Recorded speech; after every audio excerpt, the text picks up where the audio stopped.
Chapitre 2. Théorie des organisations.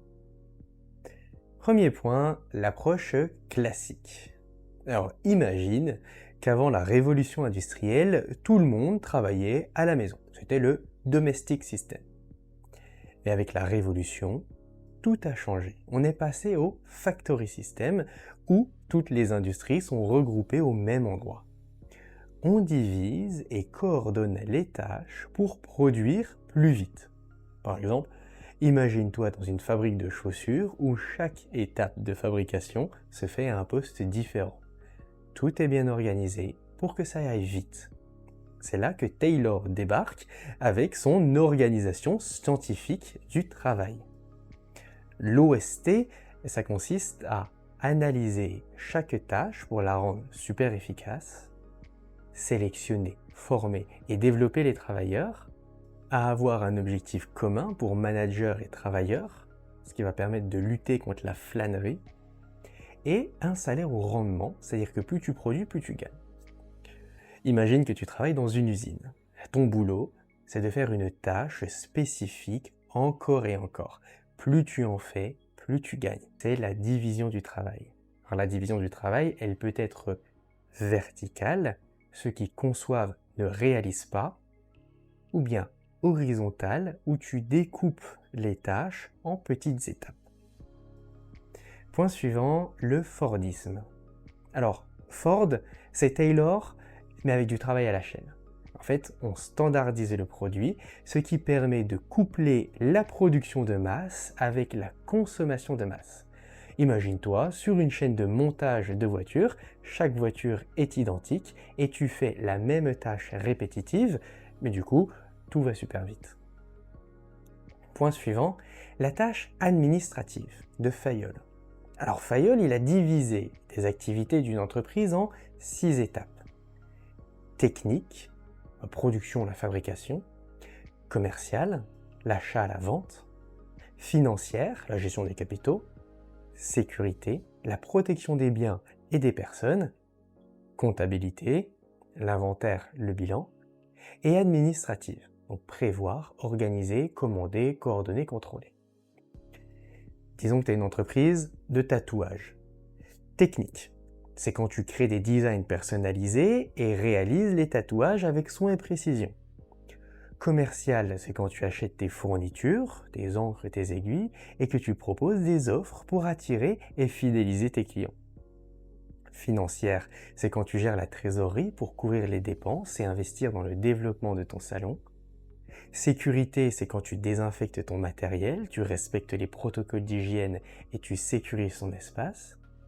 Comptable, c'est quand tu fais l'inventaire des fournitures et quand tu tiens à jour tes revenus et tes dépenses pour suivre ta rentabilité. Et administrative, c'est quand tu planifies les rendez-vous, tu coordonnes les réservations, tu contrôles la satisfaction de tes clients. Point suivant, la bureaucratie de Weber. Alors Weber, il analyse l'autorité et il distingue 3 types de l'égalité à l'autorité. Soit c'est basé sur le charisme, sur ta prestance, soit c'est une autorité basée sur la tradition, par exemple la transmission de l'entreprise de père en fils, soit c'est une autorité rationnelle, parce qu'il y a des règles qui définissent ce que chacun peut demander.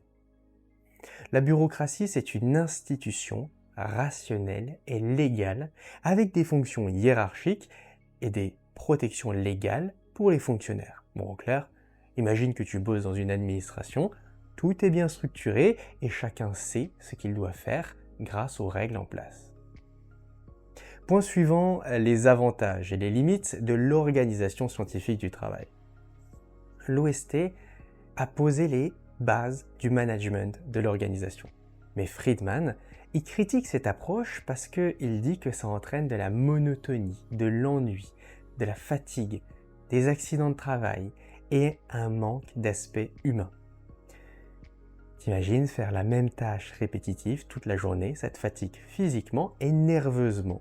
C'est pour ça qu'aujourd'hui, on prend de plus en plus en compte l'humain.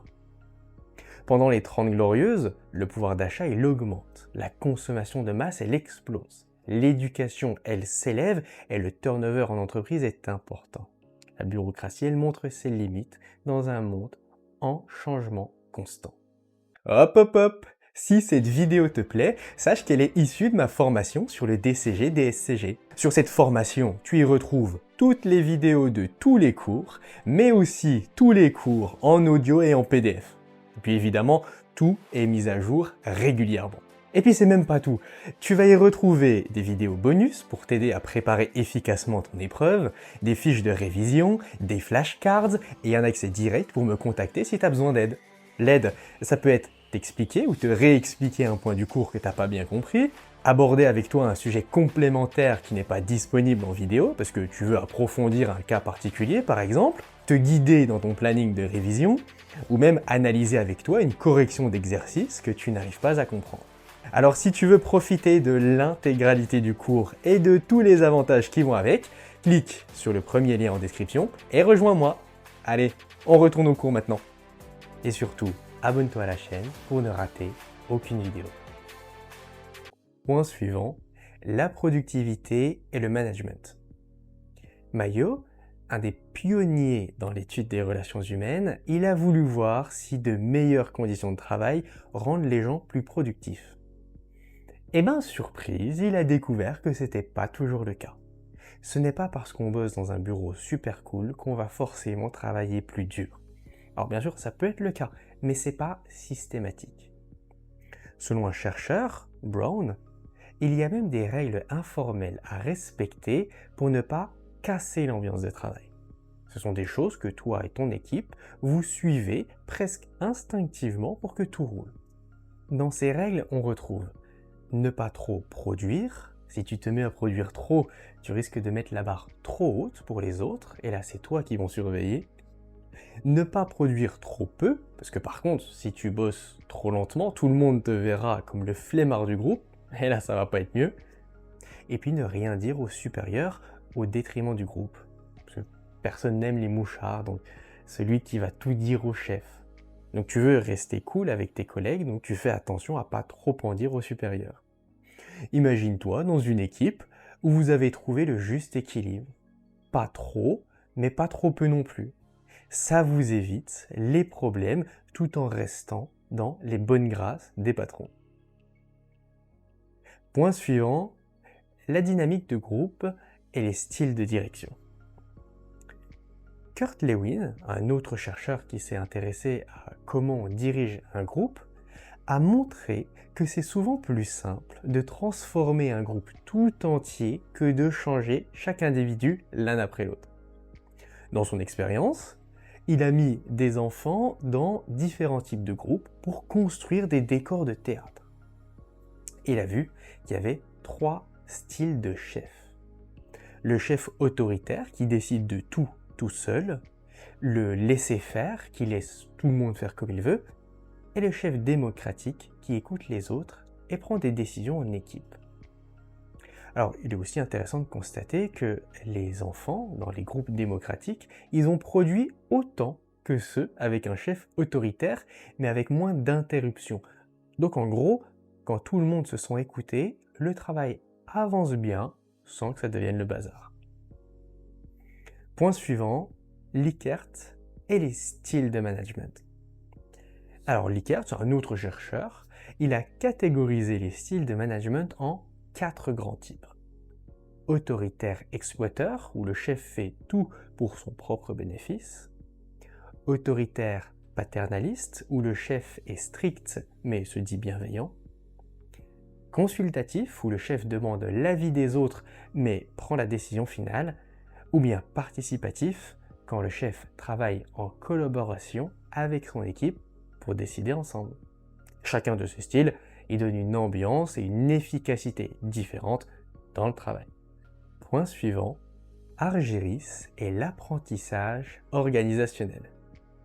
On arrive à Argyris et son concept d'apprentissage organisationnel. Lui, il dit qu'une entreprise efficace, c'est comme un bon élève. Il apprend en continu et sait intégrer les changements. Argyris, il identifie 3 types d'apprentissage. La simple boucle, tu fais une erreur, tu la corriges, point final. La double boucle, Au lieu de juste corriger, tu te demandes si tes méthodes sont bonnes, peut-être que tu dois changer ta façon de faire. Et le deutéro-apprentissage, ça c'est le niveau supérieur où tu sais faire les deux formes d'apprentissage et tu t'améliores en continu. Imagine ton entreprise comme un élève qui apprend de ses erreurs et qui évolue pour toujours s'adapter. C'est ça qui la rend forte et efficace sur le long terme.